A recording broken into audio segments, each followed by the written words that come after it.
श्रद्धालु जिज्ञासु श्रोताओं, सूत्र कृतांक सूत्र के छठे अध्ययन में वर्णित आर्य सुधर्मा स्वामी जी के द्वारा गाई हुई ऐसी विरथुई पुच्छी सुणम का पारायण चल रहा है। पुच्छी सुणम की 25वीं गाथा परिसंपन्न हुई। आइए आज 26वीं गाथा प्रारंभ करते हैं। 26वीं गाथा में आर्य सुधर्मा स्वामी जी बहुत ही महत्वपूर्ण बात बता रहे हैं। कहा था 26वीं गाथा में, कोहम च माणम च तहेव मायम लोभम चौथम च अजत्थ दोषा ए आणिवंता अर्हा महेसी न कुवई पाव न कारवेई। इस गाथा को लय के साथ बोलेंगे। कोहम च माणम च तहेव माया लोभम च उत्थम च अजत्थ दोषा ए आणिवंता अर्हा महेसी न को वही पावन कारवे।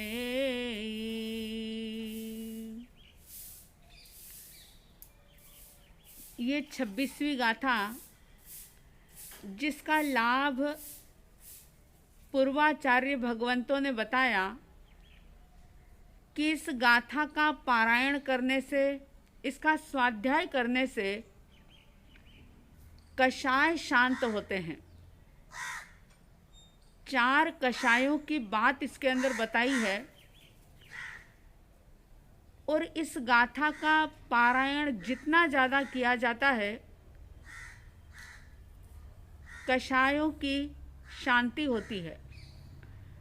अगर कोई व्यक्ति महसूस करता हो कि उसे बहुत गुस्सा आ रहा है, बहुत अहंकार आ रहा है, खूब माया कपट छल कपट हो रहा है, तो ऐसे में इस गाथा का पारायण करें, जिससे क्रोध भी शांत होगा, अहंकार कम होगा, छल प्रपंच दूर हटेंगे और साथ ही साथ लोभ से भी राहत मिलेगी। तो ऐसा इसका ये लाभ ज्ञानी जनों ने, आचार्य भगवंतों ने बताया है। यानी मुख्य रूप से इस गाथा का स्वाध्याय करने से हमारे मोह कर्म पर चोट पड़ती है, क्योंकि मोह कर्म के कारण से ही कषाय पैदा होते हैं।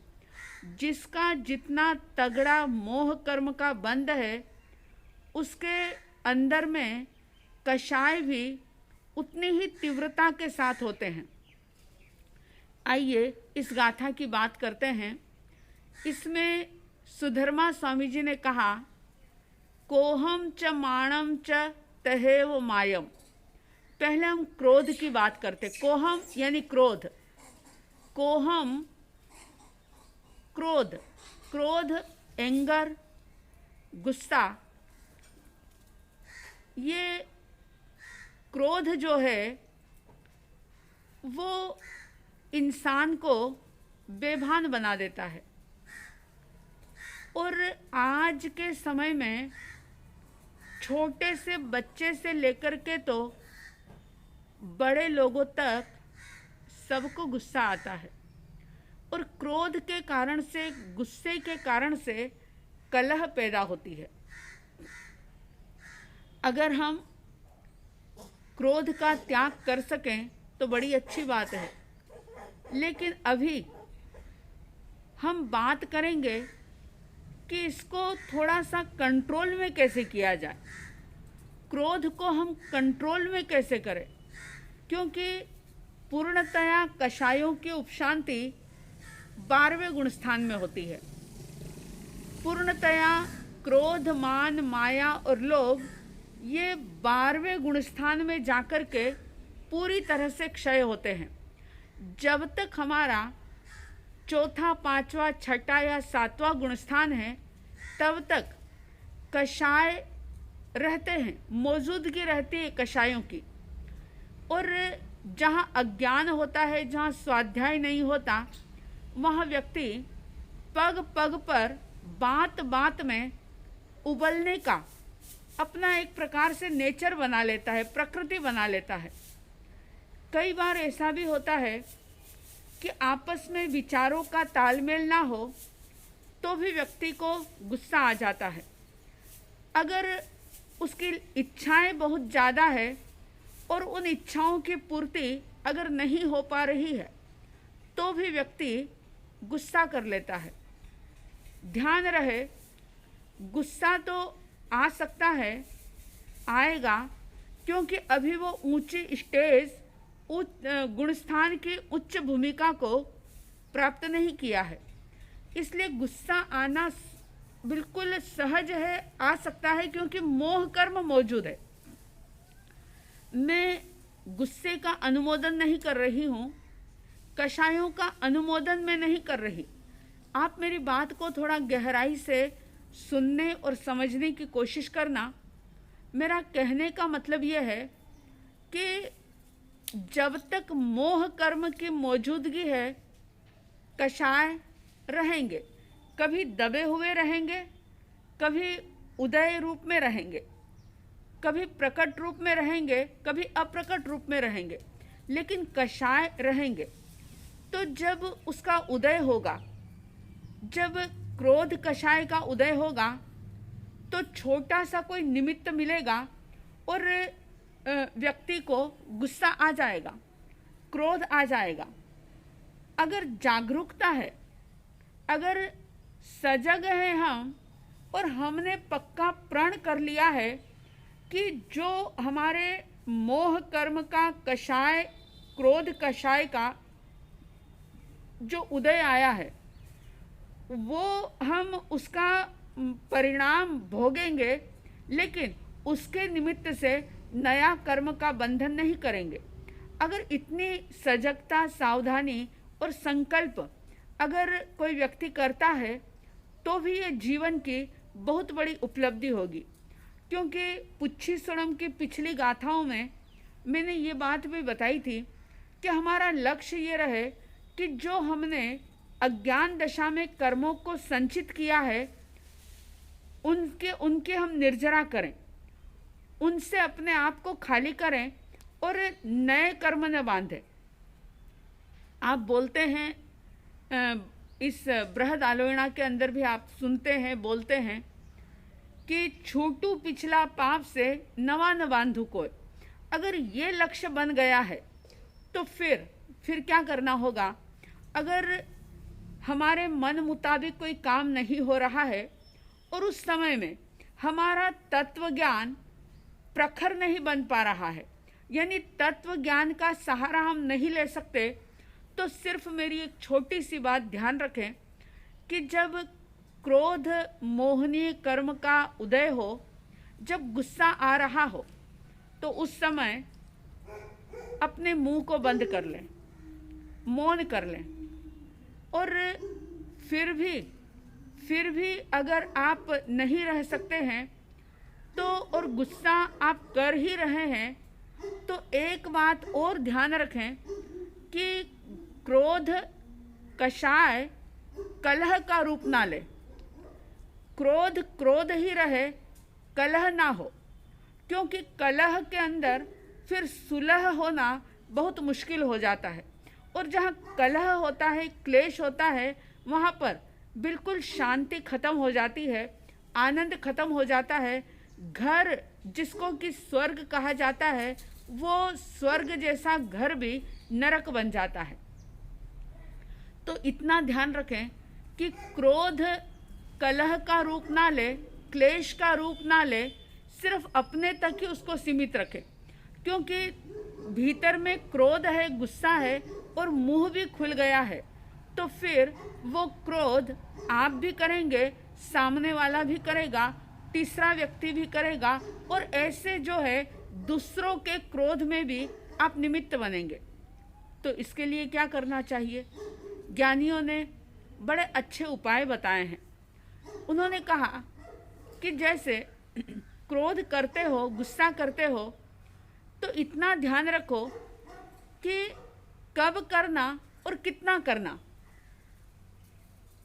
इसके लिए सजगता चाहिए। जैसे समझदार गृहिणी महिलाएं, बहनें जो होती है, वे क्या करती है, आप देखते हैं कि जब वो किचन में काम कर रही होती है, खाना बना रही होती है, तो खाना बनाते हुए एक साथ 2 गैस 4 गैस भी चल रहे हैं, लेकिन उसका ध्यान सब तरफ होता है। अगर वो रोटी बना रही है तो आपने कई बार देखा होगा कि बहनें बड़े ही अद्भुत तरीके से रोटी बनाती है। क्या करती है वो? एक रोटी तवे पे डाली, एक रोटी जो है वो उसने गैस के ऊपर डाली, एक चरगोटे के ऊपर बेल करके रखी है। अब उसे पता है कि जो तवे पर रोटी डाली है उसको कब पलटना है, जब जो रोटी गैस पर डाली है उसको कब पलटना है और कब उसे उतार लेना है, क्योंकि वो जानती है कि आग का इस्तेमाल किए बिना भोजन खाने लायक नहीं होता। भोजन को खाने लायक बनाने के लिए आग का इस्तेमाल करना होता है, लेकिन उस आग का किस तरह से इस्तेमाल करना, ये गृहिणी बहुत अच्छे तरीके से जानती है। अगर रोटी ज़्यादा देर तक गैस पर रह जाए, चूल्हे पर रह जाए, तो वो खाने लायक नहीं रहेगी। ठीक इसी प्रकार से घर परिवार की व्यवस्था को चलाने के लिए, समाज की व्यवस्थाओं को सुचारू रूप से चलाने के लिए, बच्चों को अनुशासन में रखने के लिए, उनका एक ब्राइट फ्यूचर बनाने के लिए कई बार बड़े लोगों को, माता पिता को, हितैषी लोगों को न चाहते हुए भी गुस्से का दिखावा करना पड़ता है। और कई बार ऐसा भी होता है कि कषाय मोहनी कर्म के उदय से क्रोध पैदा हो जाता है। कषाय तो 4 है, लेकिन मैं आज सिर्फ क्रोध की बात कर रही हूँ। तो गुस्सा आपको जब भी आए, उस रोटी को याद रखो कि रोटी कब तवे पर पलटनी होती है, कब गैस पर रखनी होती है, चूल्हे पर रखनी होती है, और कब उसे जल्दी से उतार लेना होता है। बस अगर ये बात ध्यान में रही कि मुझे गुस्सा कब करना है, यानी गुस्सा एक प्रकार की आग है, कषाय को ज्ञानियों ने आग कहा है, तो इस आग का उपयोग कैसे करना है? जैसे रोटी सेकने में, सब्जी बनाने में आग का उपयोग किया जाता है, ठीक इसी प्रकार से कषाय रूपी आग का भी उपयोग करना है। मैं इसका अनुमोदन नहीं कर रही, लेकिन जैसा कि रोज़मर्रा के जीवन में देखा जाता है कि लोग इसको छोड़ नहीं पाते। चाहे स्वाध्याय भी कर रहे होंगे, चिंतन भी कर रहे होंगे, सोच भी रहे होंगे कि ये गुस्सा बहुत बुरा है, गुस्सा नहीं करना चाहिए, लेकिन जब उस कर्म का उदय होता है तो व्यक्ति बिल्कुल ही एकदम से बेहोश हो जाता है, और न चाहते हुए भी कई बार वह क्रोध कषाय के उदय के कारण से आग बबूला हो जाता है। तो उस समय में इतना संकल्प जरूर करें, और ये संकल्प अगर आप शांत हैं, आप पूरी तरह से सजग हैं, और उस समय में अगर आप ये संकल्प रोज रोज करेंगे, दोहराएंगे, तो ही क्रोध के समय में ये भाव पैदा होगा कि मुझे इतना ही करना है। जहाँ इतने से काम चल रहा है वहाँ मैं इतना ना करूँ, और जो करूँगा तो उससे दूसरे का नुकसान नहीं होगा, मेरा अपना ही नुकसान होगा। और एक बात और याद रखना कि क्रोध की अवस्था में, चाहे वो क्षण भर का ही हो, अगर उस अवस्था में हमारी अगली गति का रिजर्वेशन हो जाए, क्योंकि पल की बात होती है, ये एक क्षण की बात होती है, अगली गति का आयु बंधना। अगर अगली गति का आयुष्य का बंध हमारा क्रोध के समय में हो गया तो फिर निश्चित रूप से हमें जहरीले जानवर बनना पड़ेगा, क्योंकि क्रोध का जहर अगर भीतर में है और उसी आधार पर उसी भाव दशा में अगर अगली गति का आयुष्य बंध किया, अगली गति का रिजर्वेशन किया, तो फिर सांप, बिच्छू, जहरीला जानवर, अजगर आदि बनने से कोई रोक नहीं पाएगा। तो हर पल ये ध्यान रखें कि पता नहीं यही पल मेरे अगली गति के आयुष्य बंध का हो, क्योंकि अभी वर्तमान में कोई ऐसे हमारे सामने केवल ज्ञानी परमात्मा नहीं है, अरिहंत परमात्मा नहीं है, कोई अवधि ज्ञानी, मन प्रयोग ज्ञानी मुनिराज नहीं है कि जो हमें ये बता सके कि हमारी अगली गति का आयुष्य बंद हुआ है या नहीं हुआ है। कोई बता नहीं सकता अभी, तो हमें ही सजगता रखनी होगी, सावधानी रखनी होगी।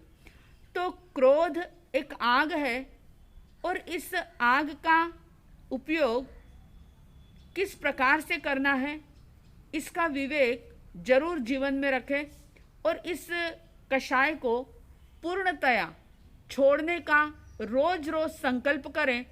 जितना क्षमा का भाव प्रबल करेंगे, जितनी समता को बढ़ाएंगे, उतना उतना क्रोध कषाय जो है वह कम होता चला जाएगा। और आप जानते हैं कि पल भर का गुस्सा, कुछ मिनटों का गुस्सा कितने बड़े बड़े अनर्थों का सर्जन कर देता है। कई बार लोग छोटी सी बात को लेकर के सुसाइड कर लेते हैं। कई बार अच्छे अच्छे रिश्तों का रस जो है वो भी खत्म हो जाता है। कई बार गृहस्थी, पति पत्नी के रिश्ते टूट जाते हैं, डिवोर्स हो जाता है। एक नहीं, अनेका अनेक बुरे परिणाम इस क्रोध के कारण से प्राप्त होते हैं। तो इस 26वीं गाथा में आर्य सुधर्मा स्वामी जी ने कहा, कोहोय माणोय कोहम च माणम च तहेव मायम लोभम चौथम अजत्त दोषा। ये चार, क्रोध, मान, माया और लोभ, ये चार जो हैं इनको अध्यात्म के दोष बता दिए और ये कह दिया कि परमात्मा प्रभु महावीर ने इनका वमन कर दिया था। बाद में हम इसकी भी बात करेंगे कि उन्होंने वमन कर दिया था और उन्होंने अपने जीवन में न कुवई पावम न कारवई, किसी भी प्रकार का पाप स्वयं ने भी नहीं किया और दूसरों से भी नहीं करवाया। तो पहली कोहम यानी क्रोध की बात समझें। बहुत आप सुनते हैं और आप सभी, लगभग सभी पढ़े लिखे समझदार इंसान हैं, तो ज़्यादा कुछ कहने की आवश्यकता नहीं। अगर आप पूरी तरह से इसको छोड़ नहीं सकते हैं तो इतना ज़रूर विवेक रखें कि कब करना है, कितना करना है और कितनी देर करना है। ये क्रोध कहीं अनंतानुबंधी ना बन जाए, अनंत का अनुबंध कराने वाला ना बन जाए, क्योंकि शास्त्रों में इसके उदाहरण दिए हैं। पत्थर में लकीर के समान, तालाब में लकीर के समान, रेत में लकीर के समान और पानी में लकीर के समान। चार प्रकार के क्रोध होते हैं। एक क्रोध ऐसा होता है कि जो आया तो वो जीवन भर शांत नहीं होता और अंदर में ऐसी क्रोध की, गुस्से की आग सुलगती है कि व्यक्ति कहता है कि मैं मर जाऊं लेकिन उसका तो मुंह ना देखूं, मैं मर जाऊं लेकिन उसको तो माफ ना करूं। अगर ऐसा भाव है तो जैन दर्शन ये कहता है कि इस प्रकार का अगर कषाय है भीतर में तो वह अनंत अनंत संसार का अनुबंध कराने वाला होगा। तो ये पत्थर में लकीर के समान है। और इसी तरह से तालाब में लकीर, तालाब में जब गर्मी का समय आता है, पानी सूख जाता है तो तालाब में दरारें पड़ जाती है, लेकिन वो कब तक रहती है? जब तक बारिश ना आए। जैसे ही बरसात आती है, पानी आता है कि वो दरारें अपने आप भर जाती है। तो ऐसे ही 4 महीने 6 महीने तक किसी के प्रति गुस्सा रहता है, लेकिन बाद में व्यक्ति सोचता है कि चलो छोड़ो, मुझे क्या लेना है, और वह भीतर से उसको क्षमा कर देता है, माफ़ कर देता है। कोई कोई लोगों का गुस्सा किसी के प्रति द्वेष का भाव या क्रोध का भाव रेत में लकीर के समान होता है। जैसे रेत में लकीर अगर कोई कर दे तो तेज हवा का झोंका आते ही वो सारी रेत एक हो जाती है। इसी तरह से अगर कोई जिनवाणी की बात सुनी, सद्गुरु की बात सुनी, तो व्यक्ति क्षमा को अपना लेता है, और अगर सामने वाले की भी गलती है तो भी वो सोचता है कि चलो छोड़ो, मुझे क्या करना है, मैं दूसरों के कारण से अपनी आत्मा को मैला क्यों करूं, और ऐसा सोच करके वो क्षमा का दान कर देता है। और 10वें गुण स्थान में जाकर के ऐसी स्थिति होती है पानी में लकीर की तरह, बिल्कुल सूक्ष्म संप्राय, यानी बिल्कुल हल्का सा कषाय रहता है। आप जानते हैं पानी में लकीर कोई खींच नहीं सकता, पानी में लकीर रह नहीं सकती। तो ऐसे ही कषाय आया और गया, इस प्रकार की स्थिति होती है। चेक करें अपने आप को कि हमारा कषाय, हमारा क्रोध, हमारा गुस्सा कितने समय का है, कब का है, कितने सालों का है। और अगर ऐसा है तो अपने मन को ये कह कर के समझाएं कि अनंत का अनुबंध नहीं करना है, अनंत संसार को मुझे नहीं बढ़ाना है। सामने वाला जो मर्जी समझता रहे, लेकिन मुझे तो अपने भीतर की, अपने घर की सफाई, अपने आत्मा की सफाई मुझे करनी है। और ऐसा बोध देकर के अपने अंदर के कषाय को, गुस्से को, क्रोध को शांत करें, उसको क्षीण करें, उसको कमज़ोर करें, क्षमा का भाव अपनाते रहें, क्षमा को बढ़ाते रहें।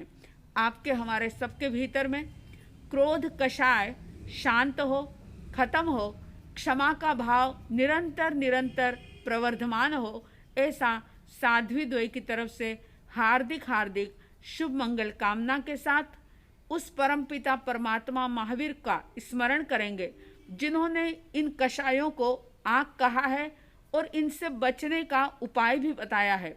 बड़ी कृतज्ञता के साथ परमात्मा का स्मरण करते हुए उनको अहोभाव से वंदन करके अपने कर्मों की निर्जरा करेंगे। जिनका परम पावन चरित जल निधि समान अपार है, जिनके गुणों के कथन में गणधर न पावे पार है। बस वीतराग विज्ञान ही कथन का सार है, उन सर्वदर्शी सन्मति को वंदना शत बार है, उन सर्वदर्शी सन्मति को वंदना शत बार है। इन्हीं शुभ और मंगल भावनाओं के साथ जय प्रभु महावीर, जय गुरु आनंद।